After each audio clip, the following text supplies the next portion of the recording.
What's up, guys? Welcome back to the channel, and today I've got an inside scoop for you. That's right, exclusive to the What's On channel. I have played DK Bananza. That's right, I am the only person on Earth to have played DK Bananza.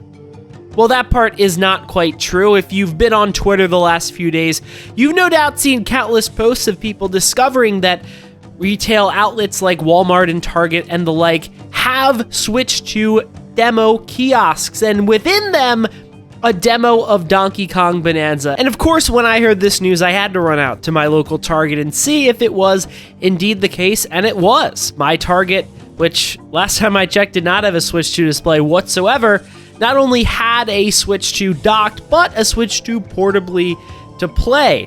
And they gave you the Joy-Con grips and the Pro Controller to use to play it. Side note, because this is not what the video is about, but boy is that Pro Controller nice. Oh man, you guys were not kidding about how comfortable that darn thing is. And I couldn't even really enjoy it because they had it on this weird wire that was really restrictive, and I couldn't quite put it where I wanted to play it, but I've got to admit, that sold me on the Pro Controller, and I did purchase one. I know I should be a little more frugal after a big Switch 2 purchase, but man, that controller is way too nice to pass up. So that was a pretty smart move by Nintendo to let people try out the Pro Controller at that kiosk, because I don't believe my Target had the Switch 1 Pro Controller on display, but Nintendo must be really proud of this Switch 2 Pro Controller, and it's clear why, because the thing is a joy to use. Much better than this Xbox controller that doesn't have smooth gliding sticks and runs out of battery every 30 minutes.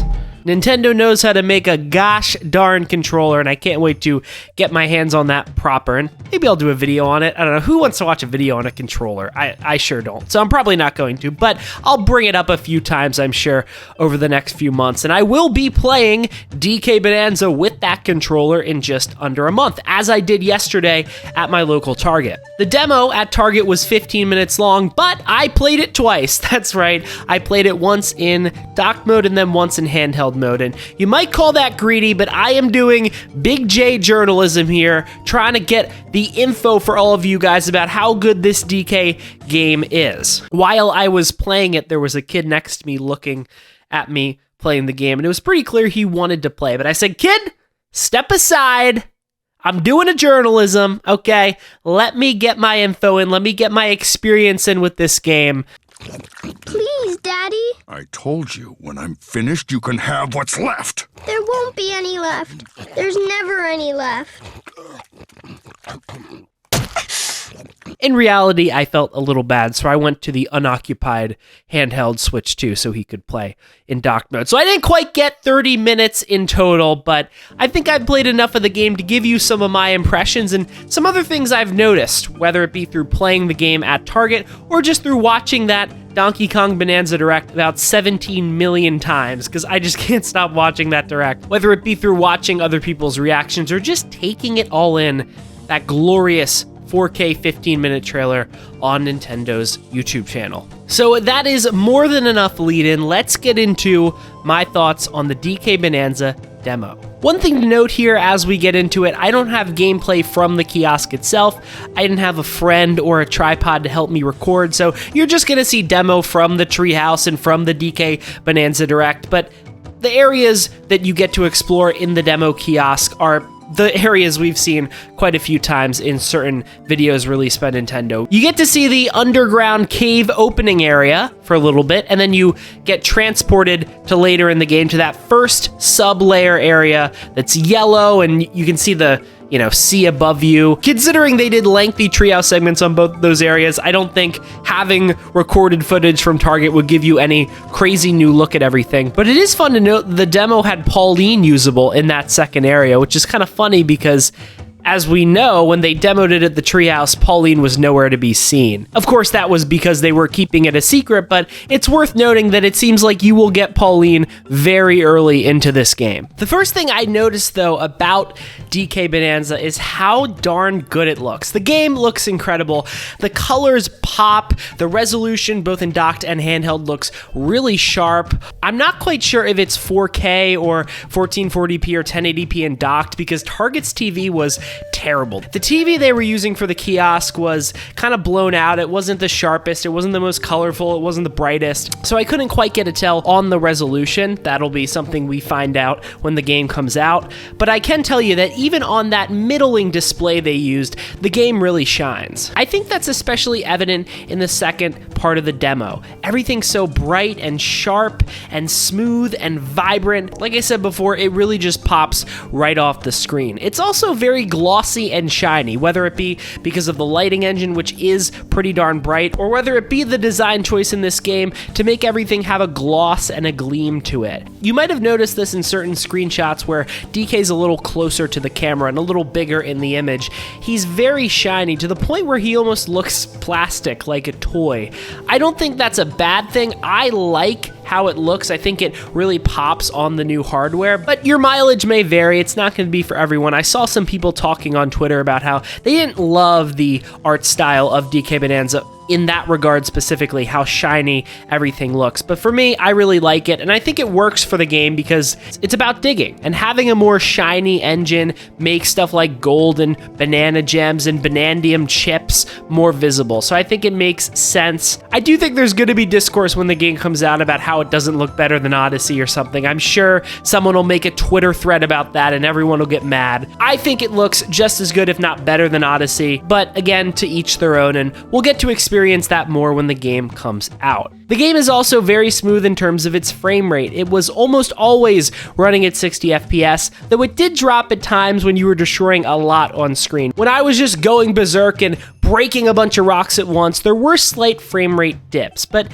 not dips that are so noticeable that they hinder the experience in any way. But it is worth noting that it's not a locked 60. There are times when the game drops for just a second, and who knows, maybe in later stages in the game that will get a little more noticeable. I hope not. And it's also worth noting that this is not a final build of the game. I would imagine this build was probably from May, if not earlier, considering they had to get this demo out to Target kiosks for the release of the Switch 2, right? So at the latest, this is a build of the game from early to mid-May, and I also wouldn't be surprised if it's a similar build to that which was shown off at Switch 2 events, just with more stuff unlocked. Because you are exploring the same two areas that were shown off in that demo, there's just more to do. Pauline's there, you can unlock the Bananza ability, but the areas you play in are no different from that demo, which was shown off the Friday after the Switch 2 Direct. So there's a chance this is a build of the game from even March. And if that's the case, they'll have had more than 3 months to polish this game. And if that's the case,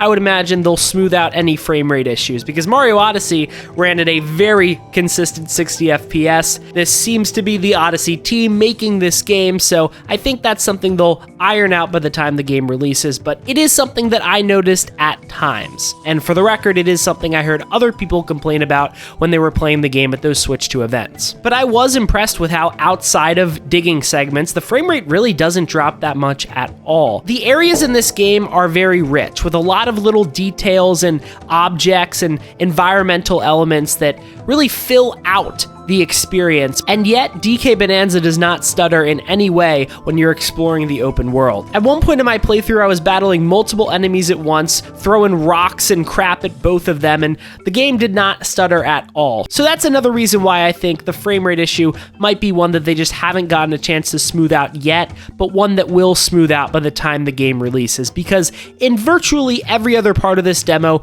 it was rock solid, but just in those digging segments, it wasn't perfect. But it is something to note. We'll have to see if that changes in the final release, and if it doesn't, I don't think it's a deal breaker in any stretch of the imagination, but I think it's an interesting point of comparison that we can make when the game comes out, because I am interested to see if they improve that element in the final build and how different the final build will be from the build I played at Target. I don't know, interesting to me, but again, nothing close to a deal breaker in terms of the frame rate. It is almost always a lock solid 60. And just to touch on this discourse I saw on Twitter, I don't think it looks better than Astrobot, at least not from a resolution perspective. I think people who say it looks sharper than Astrobot kind of need to get their eyes checked. Astrobot looks incredible. It's super sharp. There's no jagged edges whatsoever. The technology used to make that game as sharp as it looks is very impressive, and from that standpoint, I do think it is a more technologically impressive game than DK Bananza. But if you want to argue that DK Bananza is more technologically impressive just because there's a lot more going on in these worlds, whether it be the destructible elements or it be the detail in these big open environments, I can certainly hear you out on that argument. But if your argument is it straight up looks better from a resolution standpoint than Astrobot, I don't think that's true. I just wanted to throw that in there because I've seen that debate online, and I have now seen both games with my own two eyes, even if I haven't played Astrobot myself, and I would say Astrobot looks better. But that's not to disparage DK Bananza. I mean, first of all, this game is on much less powerful hardware than the PS5. As strong as the Switch 2 is for being a hybrid system, it still pales in comparison to the PS5, which is one of the strongest consoles we've ever seen. And also, almost all of Bananza's environment is destructible. Not just the terrain itself, but also tons of different objects. If you run into certain objects just around the world, you can destroy those as well. Almost this entire game is destructible, so obviously the resolution isn't going to look as sharp because the game needs to account for all of those different particle effects and details that happen when you punch a wall in or you run over a table. Anyway, I think that discourse is a bit reductive, but those are my 2 cents on that debate that for some reason has been going on Twitter. I also thought handheld mode looked really sharp. Target, for some reason, turned down the brightness in handheld mode. Don't know why that was the case, but even still, the game looked beautiful. It really does shine in handheld mode. I know there's been a lot of controversy around the Switch 2 screen, and I can't speak to motion blur and all of that stuff. I'm just not smart enough to see it with my own 2 eyes. But in terms of the resolution and in terms of the colors, this game shines on the handheld display. You've got nothing to worry about in that regard. It's an incredibly beautiful game. All right, next. My biggest worry when I saw DK Bananza get revealed, and even when I was watching that direct a few days ago, was the main gimmick of the game, which is digging. I wasn't sure how natural it would feel compared to quote-unquote traditional 3D platformer controls of jumping around, right? Mario Odyssey was such a slick game from a control perspective. It was so seamless to do that double cap jump and just explore the entire world with all the different moves you had in your skill set. I was worried that the main conceit of this game being digging and pulling rocks out of the ground and all of that would make the game a lot less smoother and a lot less fluid to control. But I'm here to say that digging and pulling rocks up from the ground feels very natural. In the demo, jump was set to A while B was set to dig down, which did throw me off at first. Obviously, you'll be able to program the buttons to your heart's content when the game comes out officially, but I was not able to do that on a Target demo. So that did throw me off a little bit. But once I got used to that, there's no concern at all about how this game controls. All of DK's moves, from his roll to his jump to his punch, are really intuitive. And I'll tell you what is way more intuitive than I expected: pulling a big rock out of the ground and riding it like a Beyblade across the map. Turf Surf is this game's secret weapon. That is so darn fun to use. I will be turf surfing everywhere when this game comes out. It is incredibly fun to do and really easy. You just pull the rock out of the ground, press the button, and you're immediately surfing across the terrain. I said this in my impressions video of the Direct, but I cannot wait to see what speedrunners do with this game, because they are going to make some ridiculous strats with all of these different moves. It's worth noting that the moveset is not only wackier than Odyssey, but it's more robust than Odyssey. There are a lot of different things you can do with DK, both by himself and also when he has a rock in his hand. There are so many different tools at your disposal to move across this world, which is important because from what we've seen from all these different trailers, it seems like the worlds are bigger than those in Odyssey, which is crazy to say, right? Because Odyssey's worlds were pretty darn expansive. But I think these main areas in DK Bananza might be even bigger. So if that's the case, you're going to need a lot of tools to get around. And obviously there are those Bananza transformations, but even just the main skill set is incredibly intuitive to use, and it's going to be super fun just to jump around all these big worlds with, again, all of these tools you have at your disposal. So the most important thing this demo did was assuage my fears about that. DK Bananza is not to Mario Odyssey as Echoes of Wisdom was to Link's Awakening for me, where I liked Echoes of Wisdom, I thought it was a good game, but the controls just weren't as intuitive, where you had to spawn echoes instead of just fighting in battle yourself. I did not love that part of the game, and That's why, for me, it was a clear step down from Link's Awakening and other 2D Zeldas. That is not the case with DK Bananza here. The new control scheme, while different, is just as satisfying to use as Mario Odyssey. I have no doubt about that in my mind, and that's just for me picking up the controller and playing it for 15 minutes. I mean, 30 hours into this experience, I'm sure I'm going to be singing the control's praises even more. But I'm glad to say that from the jump, it was very easy to get used to and very fun to control DK. I saw some concerns about this, so I will address it right now. Motion controls are not required. They are set to on initially, but thankfully in the demo I was able to change them and switch them to off. And when you turn them off, SL and SR is what you use to beat your chest, whereas if you're using motion controls, you have to shake the controller. I know people were worried that was going to be required. It's not. With SL and SR, you beat your chest, and if you beat your chest for a few seconds, you become a Bananza form. Obviously, only one of the Bananza forms was unlocked in this demo, and that was the Kong Bananza, and yes, it is just as satisfying as you would expect. I'll admit Kong Bananza was the one I was least excited about, but even still, it is just a blast to turn into this like superhuman ape and just destroy anything in your path. It's not overpowered by any means, but it is unbelievably fun to use. And again, it just goes back to that point about the controls being super satisfying and super robust. This Kong Bananza is just another tool in your arsenal to make traversal and combat so darn fun. I can't wait to just sink my teeth into this movement system and into this combat system and become a master of it, because it is so darn fleshed out. And again, even just 15 minutes into this game, I could tell how robust this system was. The one thing to note about Bananza Forms is that the gauge fills up very quickly. It fills up by collecting gold, and you collect a lot of gold in this game. That's something I noticed in the Direct. In almost every shot they showed, the player had like 11,000 gold, and I was like, that seems like a lot. And yeah, there is gold everywhere in this world, and with that hand slap, you can collect it very easily, which means that your Bananza gauge is going to fill up pretty darn quickly, and you're going to be able to use these Bananza Forms pretty freaking often. But again, these moves aren't overpowered. They're super fun and they help a lot with exploration and combat, but they're not overpowered. They're not like the big cat Mario form in Bowser's Fury, where you became this living god that nothing could stop. It's just another tool in your arsenal, and later in the game, I think that'll become more apparent when you can easily switch between them. This is not meant to be a god mode. This is meant to be another feature in the game, which again, with how much more fun I think it makes movement and combat, I think that's a good thing. It's also worth noting that certain items help you increase your time in Bananza form. In fact, Pauline's initial outfit increases it by 10%. And while I didn't get a chance to check this, I'm sure there's an upgrade in the skill point section which makes your Bananza forms last longer. Which is all to say that the Bananza forms are a huge part of this game, and I don't think that was as clearly communicated in the Direct as it could have been. It kind of seemed like with how they explained it in the Direct, these were overpowered forms for DK that just let him destroy the world around him and become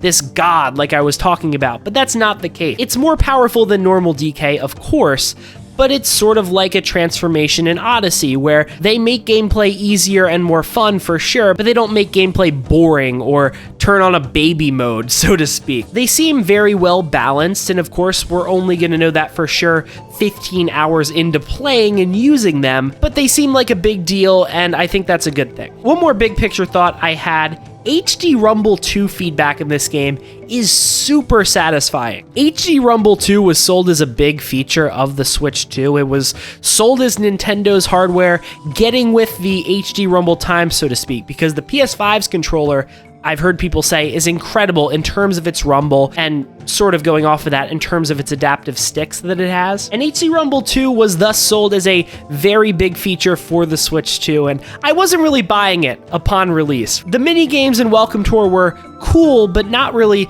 blowing me away, and in Mario Kart, it is solid, but not incredible. It's not like, oh my god, I'm really driving a cart. The rumble is that good. In DK Bananza, though, I thought it gave really good feedback. Obviously, this entire game is about destroying things, and every time you destroy things, you get a nice little rumble on your controller. With both the Pro Controller and in handheld mode, I thought it was really responsive, and it just helped make everything feel even more satisfying. Destroying all these different environments was already super fun, but having that satisfying feedback with the rumble makes it even better. I know that's a very in the weeds observation, but it is one of the things I noticed the most playing this demo. This game is really going to sell HD Rumble 2 to people. I think it's going to be the game that proves that this is a big jump from the Switch 1 in terms of vibration. And I know some people don't love vibration, but I'm all for it. I think it's a very cool feature when done right, and I think DK Bananza does it right. One more thing that I thought was cool, and I did see this in the Direct after rewatching it, but I didn't see it when I first watched it, and so I didn't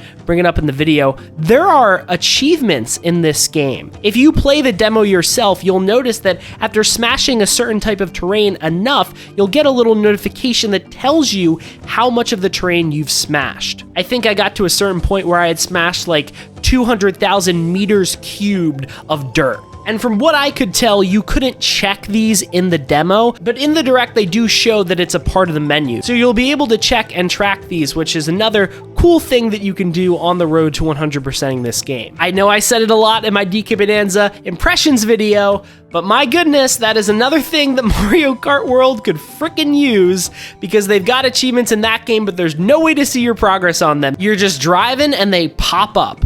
What is even the point of that? I don't know. God, just the little things in that game just irk me as much as I love it. But again, I just love all the little different collectibles there are in this game. They all seem to have a purpose. This one more seems like a bonus thing, but I think it's cool that there are some sort of achievements in this game, and they do track how much you've done throughout your playthrough. But those are my thoughts on DK Bananza. Again, I got to play it for, I would say, 20 to 30 minutes, and I am just unbelievably sold. I was sold the moment it got revealed, and I was even more sold after seeing that DK Bananza Direct, but I am all aboard the hype train for this game. I think it's going to be an incredible 3D platformer, and honestly, I think this is a game that could rival the best 3D Mario games. Obviously, we will have to play it ourselves, but from what we've seen and from what I've experienced, I really feel like this is a game that could compete with the likes of Mario Odyssey and Galaxy 1 and 2. This game looks that good. It looks like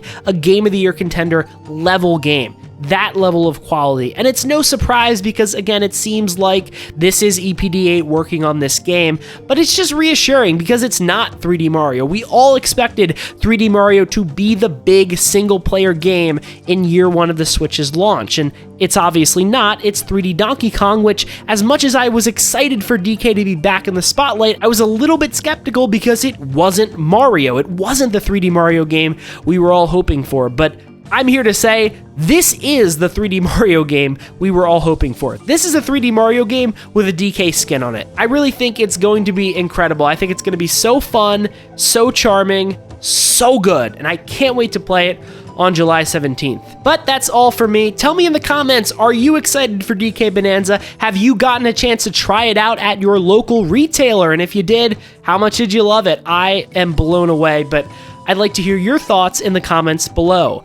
Make sure to like the video and subscribe. Hit that big, fat button. I've got some more DK Bananza videos planned for the next month, counting down to release, so you're not going to want to miss any of those. And if you don't want to miss any of those, subscribe to the freaking channel and make sure to share this video with a friend who's excited for DK or a friend who's not sure about DK Bananza, because if that's the case for your friend, get them some help because this game looks incredible. How could you not be sold on this absolute masterpiece of a game?